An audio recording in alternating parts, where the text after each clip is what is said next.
Now I'm going to make an onion cough syrup. So there's lots of things you can do with onion.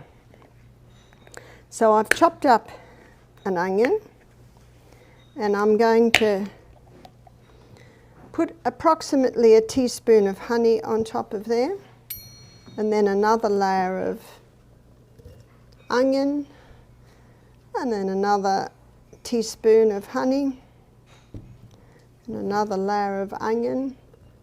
I'm starting to cry. If you don't cry when you cut up the onion, that's a worry. It must be an irradiated onion. And you keep doing this until you've filled your jar, and then you let that sit for 24 hours. After 24 hours, you will have a syrup.